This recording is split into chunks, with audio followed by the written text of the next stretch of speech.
Si tu déplores ne pas avoir assez d'intimité avec ceux que tu aimes, alors cette vidéo, elle est pour toi. Salut les joyeux rebelles. Le mot intimité est un mot que j'adore. C'est un mot qui me fait penser à la douceur. C'est un mot qui me fait penser à quelque chose qui ressemble à un cocon dans lequel j'ai envie de me lever, dans lequel j'ai envie de me laisser couler et de prendre un bon shoot d'intimité. J'adore ce mot, j'adore ce concept. J'adore ce qu'il transmet et ce qu'il émet aussi. Outre la douceur, pour moi l'intimité c'est le partage. Alors c'est le partage, oui, pas qu'avec les autres en fait. L'intimité c'est aussi le partage avec soi-même. Est-ce que je suis capable d'être en intimité avec moi? Est-ce que je suis capable de prendre des moments privilégiés où je suis juste avec moi dans le plus secret de mes espaces, c'est-à-dire dans mon espace corporel, dans mon espace des sens, puisque moi l'intimité me fait aussi penser à ça, et puis dans l'espace de mon cœur. Est-ce que je nourris une relation intime avec mon cœur? Est-ce que c'est vivant? Et ce qui me motive aujourd'hui de faire cette vidéo sur l'intimité, c'est parce que j'ai plusieurs fois constaté que des gens se plaignent du manque d'intimité qu'ils peuvent avoir avec les autres. Alors oui, effectivement, comme je viens de te le dire, l'intimité déjà elle commence avec soi-même, c'est être en bonne relation avec soi-même, c'est tisser un lien d'amour ou de tendresse en tout cas, ou de compassion et en tout cas de bienveillance avec soi-même. Mais c'est aussi à partir de ce point-là où on a développé cette bienveillance avec soi-même, où on peut, dans ce cas-là, aller dans la relation avec l'autre et pouvoir partager de l'intimité. Mais partager de l'intimité avec les autres, cela demande quand même qu'il y ait certaines particularités à la relation. Pour moi, il ne peut pas y avoir d'intimité dans une relation à partir du moment où il y a de la colère, de la rancune, où il y a du ressentiment, où il y a des non-dits. Si on est dans le jugement, et peut-être as-tu vu une de mes dernières vidéos qui justement parlait du jugement, puisque c'est pour moi une chose qui me semble essentielle dans la relation à l'autre et à soi-même, c'est de savoir où on en est dans le jugement, dans la possibilité de laisser le monde de l'autre être ce qu'il est, sans qu'on soit en accord avec ça, mais voilà, juste de ne pas forcément comprendre le monde de l'autre, mais en tout cas de ne pas le juger. Et donc l'intimité, elle ne peut pas accueillir dans son monde le jugement.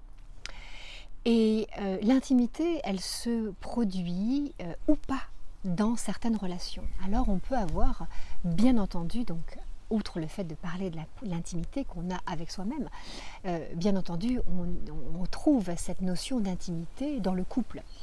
Et effectivement, quand le couple a de la colère, du ressentiment, ou a des désaccords, ou des non-dits, donc quand le couple n'arrive plus à communiquer, ou quand le couple n'arrive plus, suite à cette mauvaise communication, peut-être à ne plus se toucher, eh bien l'intimité, l'envie de se rapprocher de l'autre, va petit à petit s'atténuer, et puis quitte vraiment devenir quelque chose qui n'existe plus en fait. Mais l'intimité, à part le fait de la trouver dans le couple, bien entendu, on la trouve aussi dans la relation avec ses enfants, bien sûr. Alors c'est un autre style d'intimité, mais l'intimité avec ses enfants, moi je sais que je la partage avec mes enfants et j'ai beaucoup de chance pour ça, mais en même temps, j'ai nourri la relation d'une certaine façon pour pouvoir développer quelque chose qui reste justement dans ce partage de choses très personnelles. Alors bien entendu, on n'est pas obligé, et d'ailleurs personne n'utilise ce mot, il n'y a pas d'obligation, on ne partage pas notre jardin secret par obligation, bien entendu, sinon ce n'est plus une relation qui est ouverte et qui est sereine, puisqu'elle est conditionnelle dans ce cas-là. Mais le fait de s'autoriser à parler de soi, de ses ressentis, de parler de ses sentiments, des espaces qui sont un petit peu secrets en nous, sans forcément être dans le dévoilement de nos zones de pudeur, en fait, qu'il nous faut garder pour nous. Eh bien, cette intimité peut se nourrir avec nos enfants. C'est-à-dire qu'il y a quelque chose de très doux qui va s'écouler dans le lien, qui va passer de l'un à l'autre et qui va permettre qu'il puisse y avoir des échanges qui soient forts et qui soient profonds. Donc là, je te parle de ça avec les enfants, mais bien entendu, dans le couple, c'est la même chose. Hein.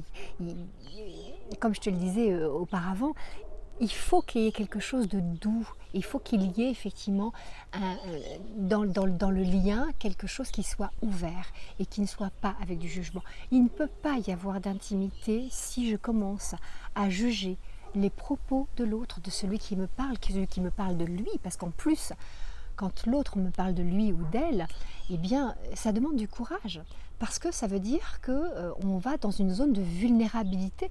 Je te parle de moi, de ce que je crois, de ce que je ressens, de ce que je vis. Donc, quelque part, je te parle de ma vulnérabilité. Et si tu émets un jugement sur mes propos, eh bien, ça coupe toute possibilité d'avoir une intimité avec la personne qui me parle, avec qui je partage.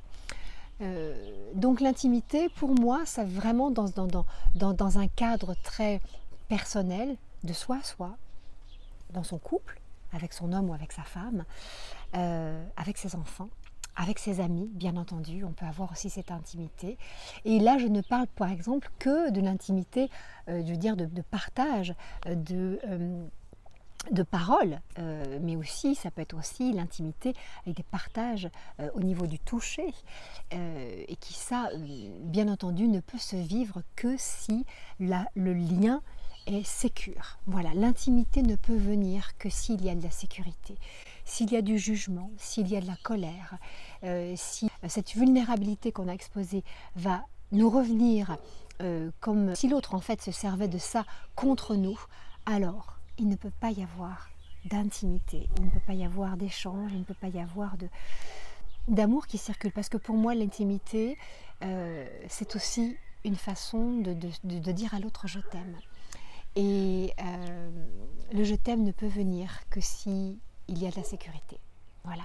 L'intimité ne vient que si il y a de la sécurité. Alors je ne sais pas si toi aussi tu fais cette expérience de ce manque d'intimité peut-être dans ton couple, parce que souvent c'est là que ça pêche, c'est là que c'est douloureux, c'est là que ça crisse.